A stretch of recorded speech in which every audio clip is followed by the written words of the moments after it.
Hi friends, భారతదేశ textile industry గురించి మనం ఇప్పుడు మరింత లోతుగా తెలుసుకుందాం. సాధారణంగా మనం ఒక సమస్యకు పరిష్కారం దొరకకపోతే దానిని వదిలేస్తాం. కానీ ఇండియన్ గవర్నమెంట్ మాత్రం కొత్త స్ట్రాటజీ అమలు చేస్తుంది. పెద్దవాళ్ళు అంటారు కదా, నెయ్యి వేలతో తీసుకున్నప్పుడు నెయ్యి రాకపోతే అవే వేళ్లను కొంచెం వంచి తీసుకోవాలి అని. భారతదేశం కూడా తన టెక్స్టైల్ ఇండస్ట్రీస్ని కాపాడుకోవడానికి అలాంటి పద్ధతినే ఫాలో అవుతోంది. అమెరికా టారిఫ్ అంటే దిగుమతి సుంకం అనే కొత్త గోడ ఈ రంగానికి పెద్ద అడ్డుగా మారింది. భారతదేశం టెక్స్టైల్స్ అపారల్ ఉత్పత్తిలో ప్రపంచంలోనే రెండవ అతిపెద్ద దేశం. ప్రపంచ వస్త్ర ఇండస్ట్రీలో భారత్, చైనా, బంగ్లాదేశ్ ఆధిపత్యం కొనసాగిస్తున్నాయి. ప్రొడక్షన్, ఎక్స్పోర్ట్ విషయానికి వస్తే ఈ మూడు దేశాల స్థానాలు వేరువేరుగా ఉన్నాయి. ప్రస్తుతం వార్తల్లో వస్తుంది ఏంటంటే, ప్రపంచంలో టెక్స్టైల్ ప్రొడక్షన్లో రెండవ స్థానంలో ఉన్న భారత్ తన ప్రాసెసింగ్ యూనిట్లను వియత్నాం, ఇండోనేషియా, ఆఫ్రికా దేశాలకు షిఫ్ట్ చేయాలని ప్లాన్ చేస్తుంది. ఎందుకంటే అమెరికా విధించిన టారిఫ్లు ఎక్కువగా భారత్ని లక్ష్యంగా చేసుకునేలా ఉందట. కానీ ఇలా చేయడం వల్ల ప్రోడక్ట్స్ ఇండియావే అయినా వాటి మీద made in Vietnam, made in Indonesia అనే ముద్రలు పడతాయి. దీంతో కంపెనీల లాభం ఇండియాకే వస్తుంది.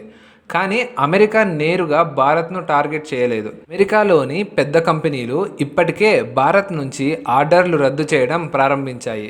వారు చెప్పేది ఏమిటంటే, భారత్ టెక్స్టైల్ మ్యానుఫ్యాక్చరింగ్కి సంబంధించిన ప్రొడక్షన్ అమెరికాలోనే పెంచాలని. ఇదే అమెరికా కోరుకున్నది. కానీ భారత్ మాత్రం అమెరికా విధించిన షరతులపై కాకుండా తన షరతులపై పనిచేస్తూ వియత్నాం, ఇండోనేషియా, ఆఫ్రికా వైపు అడుగులు వేస్తుంది. అసలు ముందు ఇండియా టెక్స్టైల్ ఇండస్ట్రీ గురించి మనం ఇప్పుడు వివరంగా చూద్దాం. భారతదేశంలో టెక్స్టైల్ ఇండస్ట్రీ చాలా పురాతనమైంది. దాదాపు 5,000 సంవత్సరాల క్రితం సింధులోయ నాగరికత కాలంలోనే పత్తిని పండించి బట్టలు తయారు చేసేవాళ్ళు. మొఘలుల కాలంలో మన దేశ వస్త్రాలు ప్రపంచవ్యాప్తంగా ప్రసిద్ధి పొందాయి. ముఖ్యంగా మస్లిన్, కాశ్మీరీ, ఇంకా డక్కా మస్లిన్ వంటి ప్రపంచ మార్కెట్లో ఎంతో డిమాండ్లో ఉండేవి. బ్రిటిష్ పాలన సమయంలో భారతీయ చేనేత ఇండస్ట్రీ తీవ్రంగా దెబ్బతింది. బ్రిటిష్ వారు మన దేశం నుంచి ముడిపత్తిని తీసుకెళ్ళి తమ ఫ్యాక్టరీలలో బట్టలు తయారు చేసి తిరిగి మన దేశంలోనే అధిక ధరలకు అమ్ముకునేవారు. దీని కారణంగా మన చేనేత కళాకారులు తీవ్రంగా నష్టపోయారు. స్వాతంత్రం తరువాత మన దేశ ప్రభుత్వం టెక్స్టైల్ ఇండస్ట్రీను తిరిగి బలోపేతం చేయడానికి అనేక చర్యలు చేపట్టింది. ఆధునిక ఫ్యాక్టరీలను స్థాపించడం, కొత్త సాంకేతికలను ప్రవేశపెట్టడం వంటి వాటితో ఈ ఇండస్ట్రీ అభివృద్ధి చెందింది. ఈరోజు భారతదేశం ప్రపంచంలోనే రెండవ అతిపెద్ద టెక్స్టైల్ మ్యానుఫ్యాక్చరింగ్గా నిలిచింది. కానీ ఈ స్థానం ఇప్పుడు అమెరికా పన్నుల కారణంగా ప్రమాదంలో పడింది. టెక్స్టైల్ రంగంలో భారతదేశ అభివృద్ధిని చూసి అమెరికా ప్రభుత్వం 50% ట్యాక్స్ను విధించింది.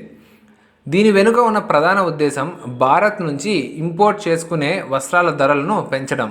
ఈ చర్యతో భారతీయ వస్త్రాలు అమెరికన్ మార్కెట్లో పోటీ పడలేవు. ఈ పన్నుల కారణంగా అమెరికాకు చెందిన పెద్ద పెద్ద కంపెనీలైన వాల్మార్ట్, అమెజాన్, H&M వంటివి భారతదేశం నుంచి తమ ఆర్డర్లను నిలిపివేశాయి. దీనివల్ల భారతదేశానికి సంబంధించిన 87,000 కోట్ల విలువైన టెక్స్టైల్ ఎక్స్పోర్ట్స్ ఆగిపోయాయి. ఈ పరిస్థితి మన దేశంలో లక్షలాది మంది కార్మికుల జీవితాలను ప్రమాదంలో పడేసింది. ఈ రంగంలో పనిచేస్తున్న కార్మికులలో చాలామంది మహిళలు గ్రామీణ ప్రాంతాలకు చెందినవారే ఎక్కువగా ఉన్నారు. అందుకే ఈ పన్నులు కేవలం ఆర్థిక సమస్య మాత్రమే కాదు, సామాజిక సమస్య కూడా. అసలు అమెరికా ఈ పన్నులను ఎందుకు విధించింది? ఒకటి, అమెరికాలోని టెక్స్టైల్ ఇండస్ట్రీని ప్రోత్సహించడం అయితే, 2, భారతీయ కంపెనీలను తమ ప్రొడక్షన్ యూనిట్లను అమెరికాలోనే స్థాపించేలా ఒత్తిడి తీసుకురావడం. అమెరికా విధించిన పన్నుల కారణంగా భారతీయ కంపెనీలు ప్రొడక్షన్ని అమెరికాకు మార్చాలని అమెరికా కోరుకుంది. కానీ ఈ నిర్ణయం వల్ల మన కంపెనీలకు లాభం లేదు. ఎందుకంటే అమెరికాలో కార్మికుల జీతాలు చాలా ఎక్కువగా ఉంటాయి. దీంతో ప్రొడక్షన్ ఖర్చు పెరిగి లాభాలు తగ్గుతాయి. అందుకే భారతదేశం ఒక తెలివైన స్ట్రాటజీని ప్లే చేస్తుంది.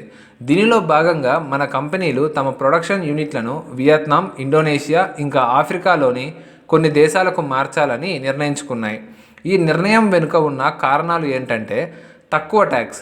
వియత్నాం, ఇండోనేషియా, ఆఫ్రికా దేశాల నుంచి ఇంపోర్ట్ అయ్యే వస్త్రాలపై అమెరికా తక్కువ పన్నులు అంటే 15% నుండి 20% మాత్రమే విధిస్తుంది. ఇంకా ఈ దేశంలో కార్మికుల వేతనాలు భారతదేశంలో ఉన్నంత ఉన్నతంగా లేవు. దీనివల్ల తమ కంపెనీలకు ప్రొడక్షన్ ఖర్చు తగ్గుతుంది. ఇంకా కొత్త మార్కెట్ల ఎస్టాబ్లిష్మెంట్ ఈ స్ట్రాటజీ ద్వారా భారతీయ కంపెనీలు కొత్త అంతర్జాతీయ మార్కెట్లోకి కూడా తమ ప్రోడక్ట్స్ను అమ్మే అవకాశం లభిస్తుంది. ఈ పద్ధతిలో భారత్ కంపెనీలు తమ వస్తువులను ఈ దేశాలలో తయారు చేసి ఆ దేశాల పేరు మీద అమెరికాకు ఎక్స్పోర్ట్ చేస్తాయి.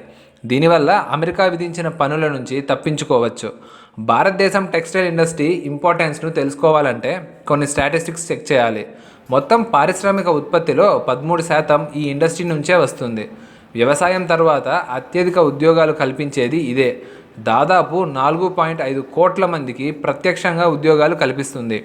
ఈ ఇండస్ట్రీలో 80% మంది సూక్ష్మ, చిన్న మరియు మధ్య తరహా ఇండస్ట్రీలు అంటే ఎంఎస్ఎంఈల ద్వారా జరుగుతుంది. ఈ స్టాటిస్టిక్స్ చూస్తే ఈ ఇండస్ట్రీ ఇంపార్టెన్స్ మనకు తెలుస్తుంది. దీనిని కాపాడడం ప్రభుత్వానికి ఎంత అవసరమో కూడా అర్థమవుతుంది. అందుకే ఈ ఇండస్ట్రీకి సపోర్ట్ ఇచ్చేందుకు ప్రభుత్వం make in India, skill India వంటి పథకాలు అమలు చేస్తుంది. బంగ్లాదేశ్ కూడా రెడీమేడ్ గార్మెంట్స్ ఎక్స్పోర్ట్స్లో ప్రపంచంలోనే ప్రముఖ దేశం. అమెరికా పన్నులు విధించిన తరువాత బంగ్లాదేశ్ నుంచి ఎక్స్పోర్ట్స్ పెరిగే అవకాశం ఉంది. కానీ భారతదేశం తన ప్రొడక్షన్ని వియత్నాం, ఇండోనేషియా వంటి దేశాలకు మార్చడం ద్వారా బంగ్లాదేశ్కు గట్టి పోటీ ఇవ్వగలదు. ఈ దేశాలపై కూడా అమెరికా తక్కువ పన్నులు విధించడం వల్ల భారతీయ కంపెనీలకు కూడా తక్కువ ఖర్చుతో ప్రొడక్షన్ను అమ్మే అవకాశం లభిస్తుంది.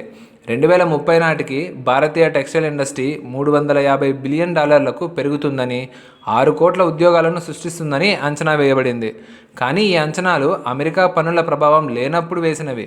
ఇప్పుడు ఈ కొత్త పరిస్థితుల్లో భారత్ ప్రభుత్వం ఇంకా ఇండస్ట్రీ కలిసికట్టుగా కృషి చేస్తేనే ఈ లక్ష్యాలను సాధించగలవు. ప్రభుత్వం పత్తి రైతులను ప్రోత్సహించడానికి కనీస మద్దతు ధర ఎంఎస్పిని నిర్ణయిస్తుంది. దీనివల్ల రైతులు నష్టపోకుండా పత్తి పండిస్తారు. ఇది ఇండస్ట్రీకి నిరంతరంగా ముడిసరుకు సరఫరా అయ్యేలా చేస్తుంది. భారతదేశం తన వంకరవేలి స్ట్రాటజీ ఎంతవరకు విజయవంతం చేస్తుందో భవిష్యత్తులో మనకు తెలుస్తుంది. కానీ అమెరికా ఒత్తిడికి తలవంచకుండా స్వతంత్రంగా వ్యవహరిస్తున్న భారత ప్రభుత్వ నిర్ణయం మాత్రం ప్రశంసనీయం. మరి మీకేమనిపిస్తుంది? ఈ స్ట్రాటజీ ద్వారా భారత టెక్స్టైల్ ఇండస్ట్రీ విజయం సాధిస్తుందా? మీ అభిప్రాయాలను కామెంట్స్లో పంచుకోండి. ఈ వీడియో మీకు నచ్చినట్లయితే లైక్ చేయండి, షేర్ చేయండి. ఇలాంటి ఇంట్రెస్టింగ్ ఇన్ఫర్మేషన్ కోసం మా ఛానల్ని సబ్స్క్రైబ్ చేసుకోండి. Thanks for watching.